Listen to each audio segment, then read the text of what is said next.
malapot lang talaga yung kalsada dito eh, no? Pero ang ganda ng mga likuan. Mukhang umulan na dito ah. Basang-basa na ang kalsada. So okay na yun, tara tapos na.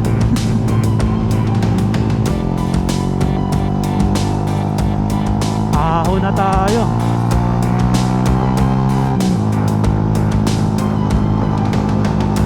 Wow! Kita nyo ba yan guys? Tanaw na tanaw ko na dito yung dagat. Malapit na tayo doon sa spot.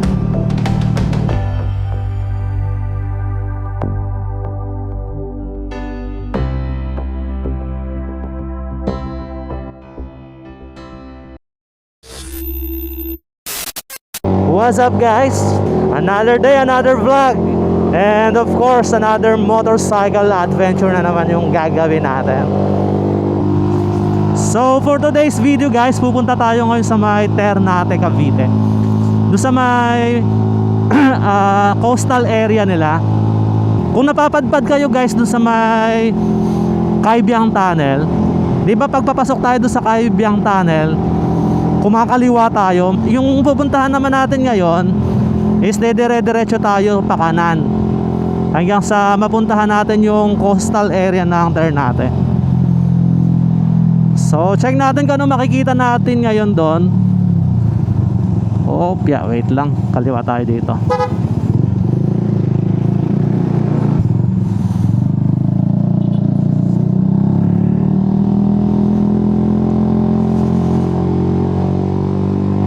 Tingnan natin guys kung anong makikita natin ngayon doon. Kasi nung naghahanap ako ng mapupuntahan, naghahanap ako ng mga spot na pwedeng pagtambayan through Google Map, may nakita akong magandang spot doon na nasa tabing kalsada lang guys. And then pwede na yung magtambay doon. So tingnan natin at samantalahin din natin ngayon dahil maganda pa ang panahon habang hindi pa nagtatagulan.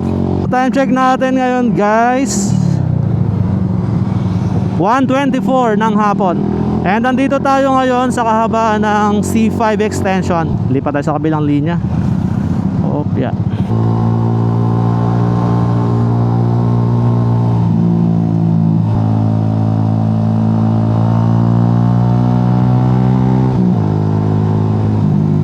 Opya.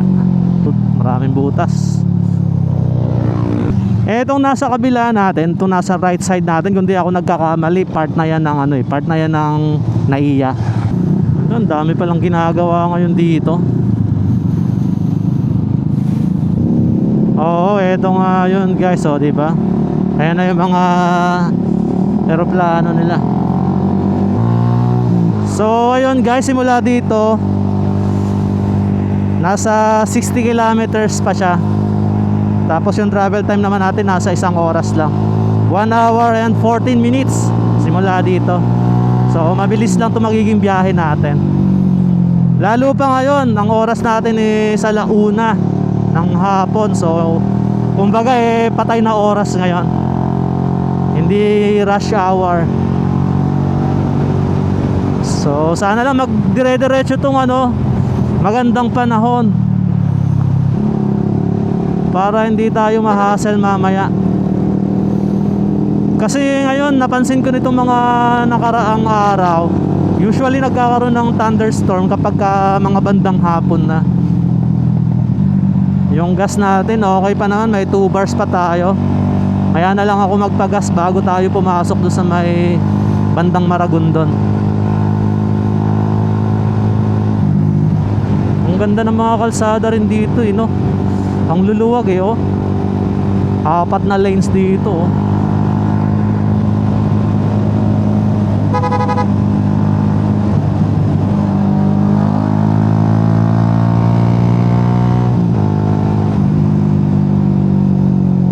Taas ba tayo? Taas.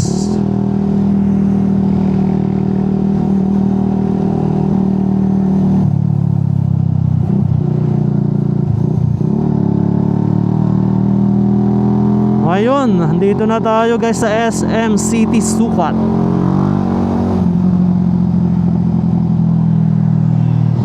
Lipat tayo sa kabilang linya. Alright. Same lang naman pala kahit sa baba ako dumaan. Dito pala yung labas no, no?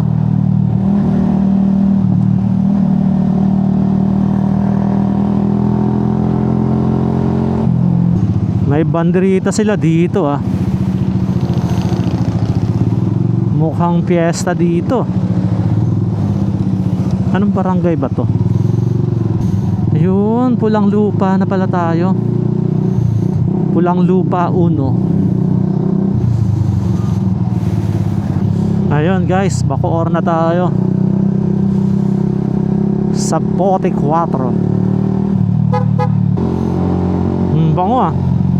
Parang may nagluluto ng ano, pritong pusit. Kakagutom yung amoy. So ayun guys, andito na tayo ngayon sa Kawit, Cavite. And simula dito nasa 44 kilometers na lang. Wala nang isang oras tong biyahe natin. So kanina nagpagas na rin ako dun sa nadaanan natin. Kasi may nadaanan akong Shell. Nagpa full tank na ako. So kakasya naman na yun hanggang balikan. Nagsigurado na ako para ano ba, for sure lang ba. Uy, anyari dyan? Naku, yari. Wasak.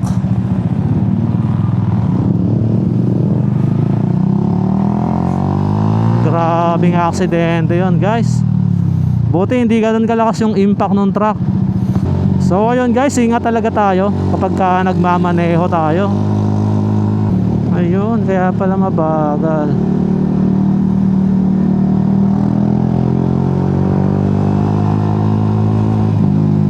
So yun nga pala guys, doon sa mga nagtatanong sa akin kung anong langis yung gamit ko. Ang ginagamit kong langis is yung Shell na long ride, yung synthetic base. Yung kulay Royal Blue ba yon? Royal Blue yung bottle nya. Yun yung ginagamit ko. Tapos nakalagay doon is parang ano eh, may nakalagay pa doon na every 6,000 kilometers daw. So hindi ko naman sinusunod yun kasi kawawa ang makina natin kapag sinunod natin yun. 6,000 kilometers parang too much na yon sa isang change oil. Ang ginagawa ko kasi nasanay na ako na ano lang, 1,500 kilometers change oil na ako. Kasi syempre alam nyo naman guys, yung ating motor is hindi na ganun ka bago. Kaya inaalagaan ko na lang sa change oil. Doon na lang ako bumabawi. Kaya eto okay naman. Palag-palag pa rin naman tong motor natin. Kaya pang sumabak kahit sa mahabang biyahe. Uy.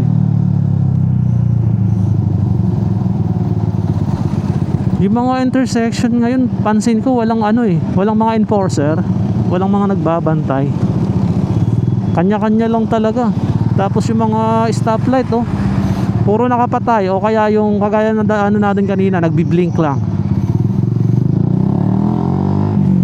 So bigayan lang talaga guys. At huwag pairali ng init ng ulo sa pagmamaneho, para iwas aberya tayo. Alright, eto na tayo. Papasok na tayo ng Naik at saka ng 13 Martires. Keep intersection open ang sabi nila. Let's go. Medyo kumulimlim kaya hindi na ganoon kainit, pero ayos na yan sana eh. Kaso bakit gano'n oh? Ang itim dun oh. Huwag naman sanang ibagsak yan. Ang ganda ng ano, kalsada dito, diretsong diretso. Kaya lang ang daming sasakyan. Siguro ang sarap dito magbiyahe kapag gabi. Minsan nga mag-set tayo ng ano, Kaibiyang Tunnel night ride. Napakaganda ng ano dito guys oh. Napakaganda ng view. Puro damuhan. Tapos ang dami rin nating ano doon, nadaanan kanina mga baka. So andito na pala tayo ngayon guys sa may Naik. Di ko sure kung saang part ito ng Naik, pero Naik na tayo. Ayun oh, sa may St. Clair. Okay, bili muna tayo dito ng baon. Opya. Ay, meron sila nung paborito kong tinapay oh.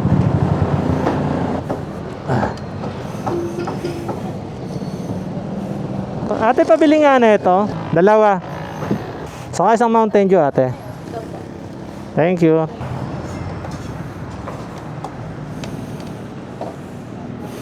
Okay. May baon na tayo. Let's go. Balik na tayo sa biyahe natin.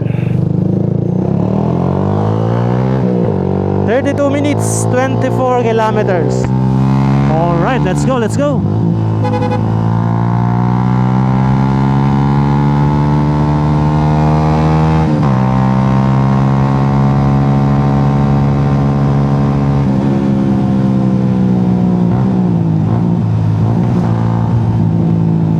Lumalakas yung ambon.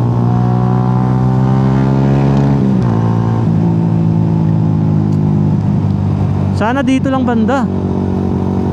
Kasi hassle tayo dyan kapag sisilong pa tayo. Anong oras na pa naman? Anong oras na nga ba? 2:46 na pala.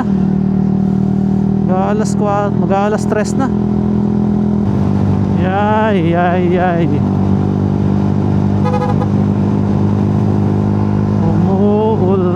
Ulan.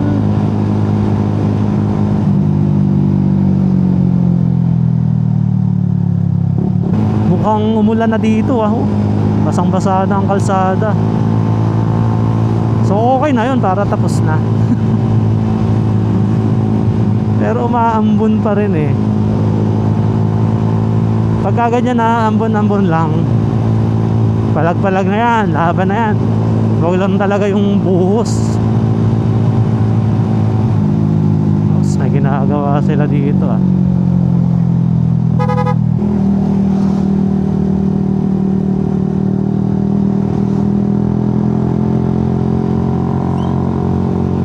Kababagsak nga lang ng ulan dito. Pero pansin ko hindi ganun siya kalakas kasi yung mga nandun banda hindi nabasa. So ibig sabihin tumigil din kaagad yung ulan. Alright, eto na tayo guys sa Ternate. So dire-diretso pa rin tayo.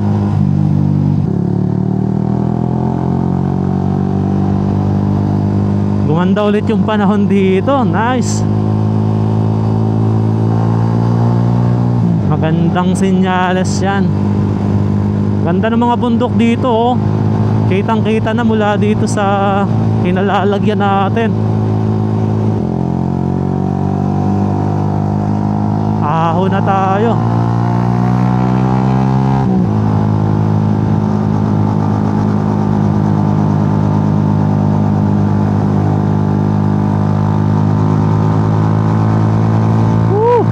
Ang tarik.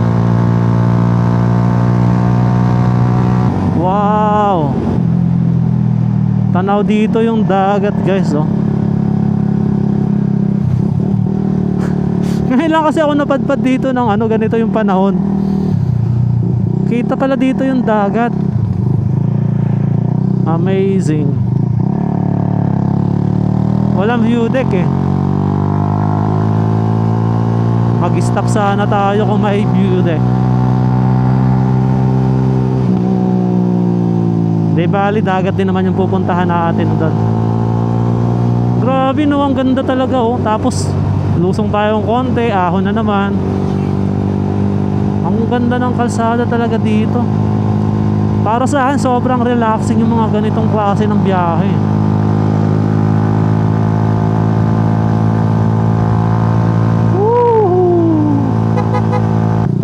Ang tagtag talaga dito sa part na to. Mga bikers stop over muna sila doon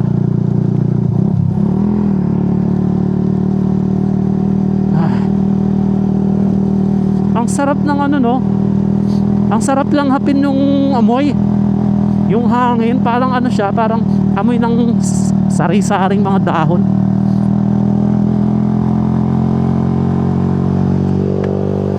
Sarap singhutin eh.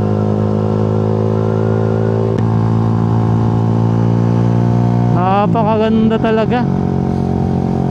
Napakaganda ng lugar na to. Oo nga pala guys, yung spot na pupuntahan natin doon is part pa rin siya ng Ternate, pero doon sa banda sa may parang coastal area yon eh. Napakaganda nun. Para sa akin ano siya eh, underrated. Kasi nung nakita ko siya sa mapa, nag satellite view ako, ang ganda, panalo. Marami talagang mga spot na malalapit lang sa Manila na hindi pa ganun ka ano, hindi pa ganun kasikat. Nasa 9 kilometers na lang simula dito. Time check natin 3:09. Alright, alas 3 na pala. Ganun lang. Anong oras ba ako umalis kanina sa bahay? Parang 1:00 yun eh. Itong biyahe ko na to dapat kanina pa sana ako aalis, mga alas 10. Eh kaso akala ko na i-charge ko na lahat kagabi yung mga gamit ko. Pag check ko kaninang umaga, itong mic ko na ginagamit, hindi ko pala na-charge, pambihira. Nakabihis na ako lahat. Paalis na ako. Pag connect ko nung camera ko dun sa mic, 10% na lang. Nagre-red na. So wala akong choice kundi i-charge ulit. Kasi pagka charge ko naman siya sa power bank, matagal. Magcha-charge siya pero matagal eh. Eh gusto ko kasi makaalis na kaagad. So ayun, i-charge ko muna. Parang naghintay ako ng another 45 minutes. So yun, yun ang nangyari. Kaya naging after lunch yung biyahe ko ngayon. Si tropa oh, nagwa-wander wandering in the wonderland.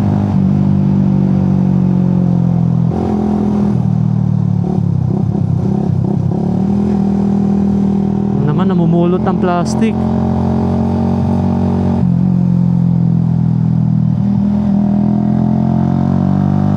Makipot lang talaga yung kalsada dito eh, no? Pero ang ganda ng mga likuan.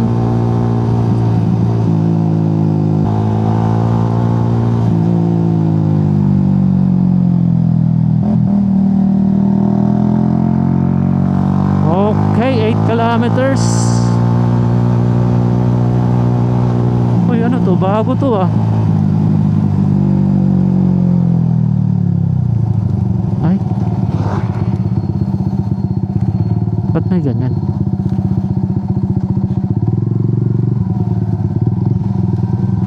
Military checkpoint.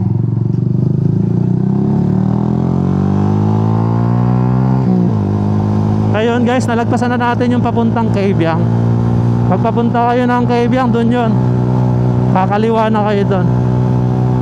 Pero tayo, diretso tayo dito. Punta tayo sa coastal area. Grabe talaga yung summer ngayon oh. Ang tindi ng init ngayon. Buti na lang patapos na rin. Natutuyo yung mga halaman oh.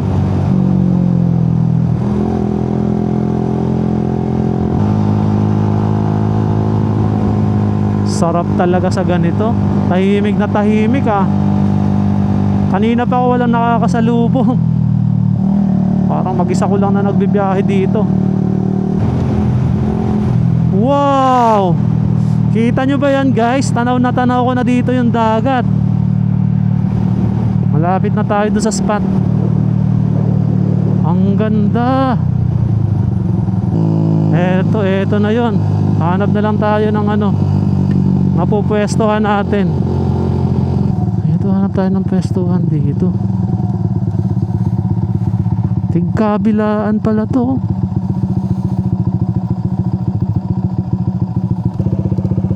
Hanap tayo ng spot natin. Eto, dito na lang.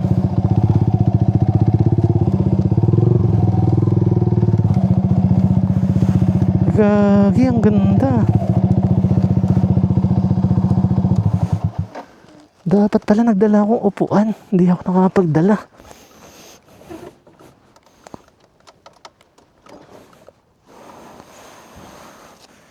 Grabe, ang tahimik.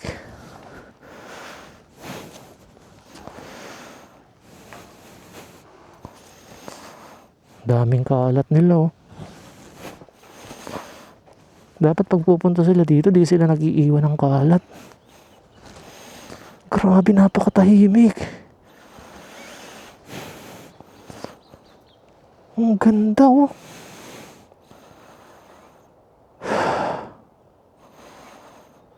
Wow. Tingnan nga natin kung ano makikita natin sa taas. Ito, buti na lang meron to. Dito na lang tayo umupo.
Habang nagpapalipad ako ng drone, may mga lumalapit sa akin na unggoy. Mag-isa ko lang kasi dito sa area, walang tao talaga. Ayun, andun yung isa sa baba. Yung isa andun, umakyat.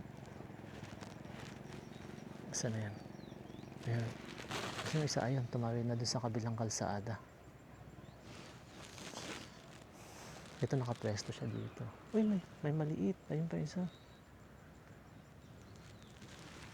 So, dito naman yung mga gamit natin. Minsan kasi may mga unggoy na nangunguha ng gamit eh. Kaya dapat aware din kayo guys pag pupunta kayo dito sa mga gamit nyo. Ayun sila, oh. Nandun sa mga puno sa taas.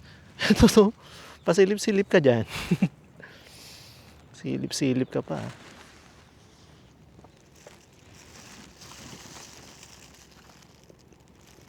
Bawal. Bawal kayong pakainin. Bawal nga. Bawal nga ni.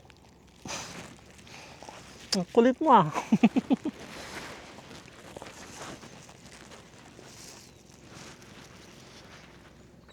Huwag ka dyan. Baka matumba mo yung camera ko. Walang yan. Napapalibutan nyo na ako ah. Baka bigla nyo akong i-strike dito ng sabay-sabay kayo ah.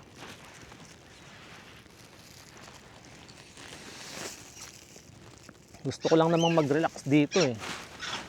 Shhh. Nagagalit ka?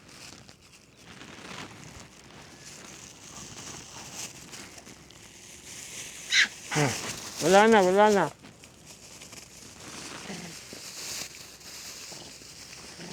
Nag-aaway na sila.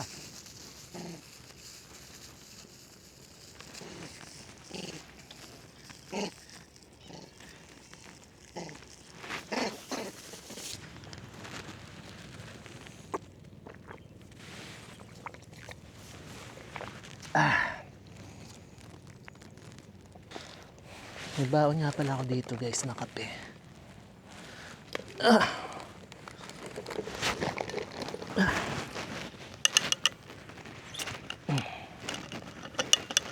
Kape muna tayo dito.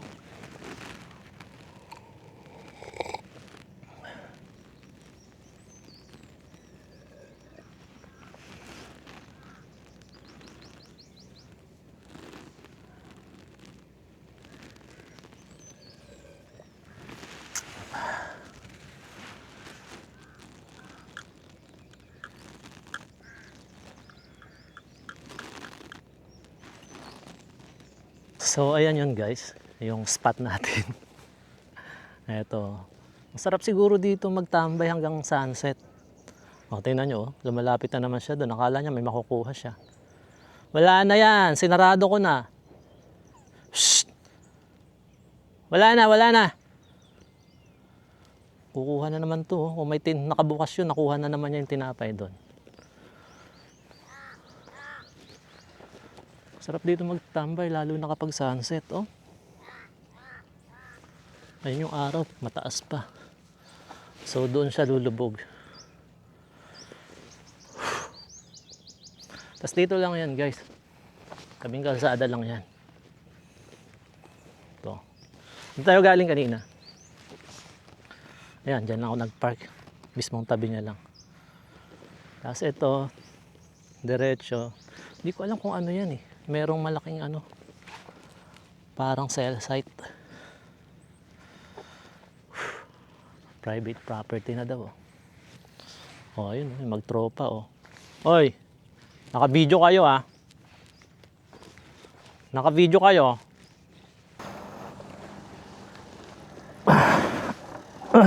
Okay. 4:27 na ng hapon. So let's go, balik na tayo sa Manila.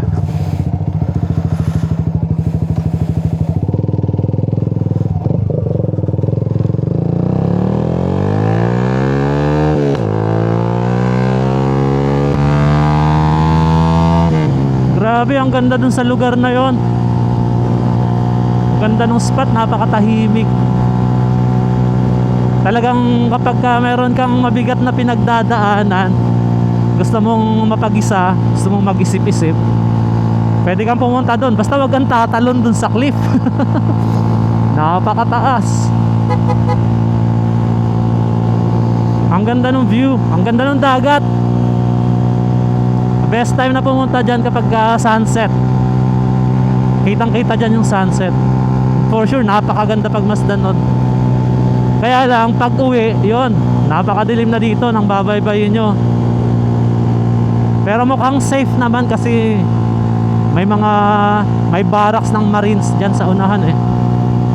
So wala naman siguro ditong mga masasamang loob. Isa na namang napaka-solid na biyahe. Ang ganda ng lugar na napuntahan natin. At saka malapit lang sa Manila. So ayun guys, kung bago ka lang na napadpad sa channel ko at nagustuhan mo yung mga ganitong klase ng content, pwede nyo akong subscribe. Hit nyo lang yung subscribe button, tapos damay nyo na rin yung notification bell para updated kayo sa mga susunod pang content na gagawin ko. So this is it, hanggang dito na lang tayo. This is Lone Rider Manila signing off, and see you on my next video. Peace out.